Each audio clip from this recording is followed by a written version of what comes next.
Hello people, good morning అండి. అందరూ ఎలా ఉన్నారు? నేనైతే చాలా బాగున్నాను. యాజ్ ఏ ప్రామిస్డ్ బిఫోర్ నేను మీకు ముందే చెప్పాను అనమాట, నా వీడియోస్లో మీకు హెల్ప్ అయ్యే వీడియోస్ ఉండేలా చూసుకుంటానని చెప్పి. అండ్ ప్రకారమే ఈరోజు అయితే ఒక మోటివేషనల్ వీడియో అనుకోండి, లేదా మీకు తెలియని విషయాలు మీతో షేర్ చేస్తున్నాను అనుకోండి, ఏదైనా అనుకోండి, ఒక మంచి వీడియోతో మీ ముందుకు వస్తాను. సో దానికైనా ముందు welcome back to my channel. This is Roja Shemalli. మీరుగా నా వీడియోస్ ఫస్ట్ టైం చూసినట్లయితే నా ఛానల్ సబ్స్క్రైబ్ చేసి లైక్ చేసి షేర్ చేయండి. అండ్ ఈ రోజు వీడియో ఏంటన్నది తమ్ముళ్ళు చూస్తే మీకు ఆల్రెడీ అర్థమై ఉంటుంది. సో రీసెంట్ ఇయర్స్లో కరోనా వల్ల మనం ఎంత సఫర్ అయ్యామో మనందరికీ తెలిసిందే కదా. ఇన్ఫ్యాక్ట్ చాలామంది రీసెంట్ టైంలో ప్రతి ఒక్కరూ వాళ్ళ ఫ్యామిలీస్లో కానీ వాళ్ళ ఫ్రెండ్స్లో కానీ ఎవరో ఒకరిని కరోనా మహమ్మారి వల్ల కోల్పోయి ఉంటాము. సో అది ఎలాంటి పెయిన్ అన్నది అసలు ఎవరికి షేర్ చేసుకోలేము కదా. అలాంటి కరోనా నుండి మనం బయటపడ్డాము అంటే కోర్స్ అవి కరోనా వ్యాక్సిన్స్ వల్లే. కోవిషీల్డ్ అండ్ కోవాక్సిన్ అని చెప్పేసి వ్యాక్సిన్స్ అనేవి మనకి WHO యాక్సెప్ట్ చేస్తే మనకు ఆ వ్యాక్సిన్స్ మనం తీసుకున్నాము. ఆ టైంలో అసలు మనం ఆ కరోనా నుండి బయటపడతామా లేదా, అసలు బయటికి వెళ్ళి ప్రపంచాన్ని చూస్తామా లేదా అని చెప్పేసి మైండ్లో చాలా థాట్స్ ఉండి ఉండొచ్చు. అసలు బతుకుతామా, నెక్స్ట్ మినిట్ మందేనా, అసలు బయటికి వెళ్తామా, ఇలా చాలా క్వశ్చన్స్. ఇన్ఫ్యాక్ట్ నాకైతే అలాంటి క్వశ్చన్ మార్క్స్ చాలా ఉండేవి. సో ఈరోజు మనం ఇలా మాట్లాడుకుంటున్నా, ఒక లైఫ్ని లీడ్ చేస్తున్నాం, మనం ఈ వరల్డ్లో సర్వైవ్ అవుతున్నాం అంటే దానికి రీజను ఆ వ్యాక్సిన్స్ అనే చెప్పుకోవాలి. ఒకవేళ ఆ టైంకి ఆ వ్యాక్సిన్స్ అనేవి వచ్చి ఉండకపోతే, ఆ వ్యాక్సిన్స్ మనం తీసుకొని ఉండకపోతే షూర్గా కోట్లలో చాలా మంది చనిపోయి ఉండొచ్చు. అండ్ అప్పుడు కూడా మనం చాలా సఫర్ అయ్యాము. ప్రతి ఒక్కరూ ఇండివిజువల్గా చాలా సఫర్ అయ్యి ఉంటాము, అసలు బతుకుతామా లేదా అని చెప్పేసి. బట్ ఈ వ్యాక్సిన్స్ మనకు చాలా హెల్ప్ అయ్యాయి.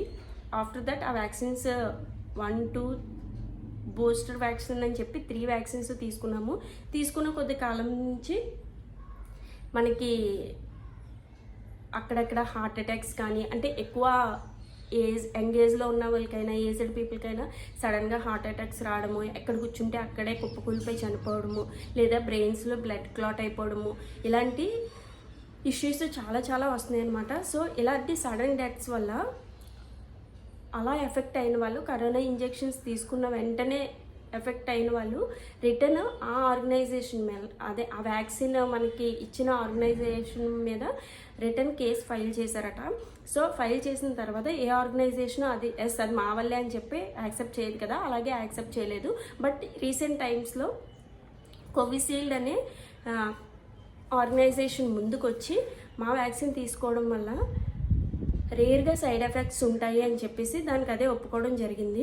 అయితే కోవిషీల్డ్ వ్యాక్సిన్ తీసుకున్న వాళ్ళే దీని గురించి అస్సలు ఇబ్బంది పడే పని లేదండి. ఎందుకంటే అప్పుడు కాకపోతే ఇప్పుడు కాకపోతే రేపు ఏదో ఒక రోజు మనం ఈ వరల్డ్కి బాయ్ చెప్పాల్సిందే.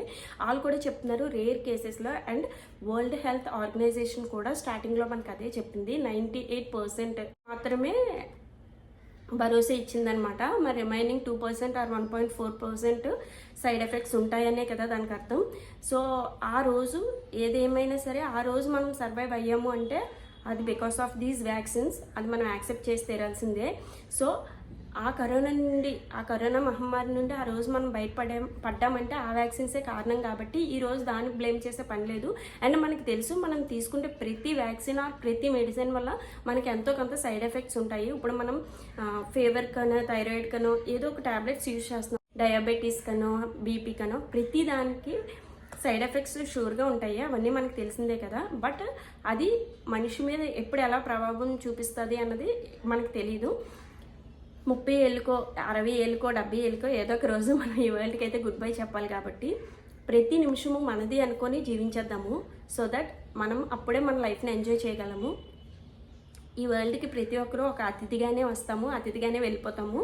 సో అది మనకి తెలిసినప్పటికీ కూడా చావంటే అందరికీ భయం ఉంటుంది, బతకాలన్న ఆశ ప్రతి ఒక్కరికి ఉంటుంది. కాబట్టి ఎంతో కొంత కొద్దిగా సఫర్ అవుతూ ఉంటాం కదా. సో అలాంటివన్నీ వదిలేయండి. మన టైం వస్తే మనం మూవ్ ఆన్ అయిపోవాలి.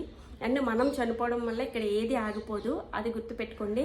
అండ్ ఇలాంటి సిచ్యువేషన్లో సో ఇలాంటివన్నీ జరుగుతున్నాయని తెలిసి మనం ఎలా సర్వైవ్ అవ్వాలి అని చెప్పేసి ఏమైనా డౌట్స్ ఉంటే అవన్నీ తీసేయండి. మనం ఏదైనా చేయగలిగితే అది ఒక్కటి చేయగలం. హెల్తీ డైట్ తీసుకోవడం, వెజిటేబుల్స్, లీఫీ వెజిటేబుల్స్, పాలు, గుడ్డు, ఇలాంటివన్నీ ఎక్కువ కన్జ్యూమ్ చేస్తూ ఉండండి. బాగా తింటేనే బాగుంటాం కాబట్టి హెల్దీ డైట్ లైఫ్ స్టైల్ అన్నది చేంజ్ చేసుకోండి. జ్యూసెస్ అవి ఎక్కువ తాగుతూ ఉండండి. So make sure be healthy and stay safe అనమాట. దేనికి భయపడొద్దు, మన టైం వస్తే మనం వెళ్ళిపోతాం అంతే. సో ఈ వీడియో నేను ఎందుకు చెప్తున్నానంటే, అమ్మా వచ్చేస్తున్నాను. ఈ వీడియోలో నేను ఇది ఎందుకు షేర్ చేయాలి అనుకున్నామంటే, ఈ మధ్య నేను రీసెంట్ టైమ్స్లో చాలా వరకు విన్నానండి, నా ఫ్రెండ్స్లో కానీ నాకు తెలిసిన వాళ్ళలో కానీ ఇలా సడన్గా డెత్స్ అనేవి వస్తున్నాయని చెప్పేసి. సో అలా డిస్కస్ చేసిన ప్రతి ఒక్కరితో కూడా ఇదే కోవిషీల్డ్ ఆర్ కోవాక్సిన్ తీసుకున్నారా, కరోనా వ్యాక్సిన్స్ తీసుకున్న తర్వాత ఎలా జరుగుతున్నాయి అని చెప్పేసి చాలా భయంగా ఉంది అది ఇది అని చెప్పి. బట్ మనం భయపడకపోయినా జరిగేది ఏమీ లేదు.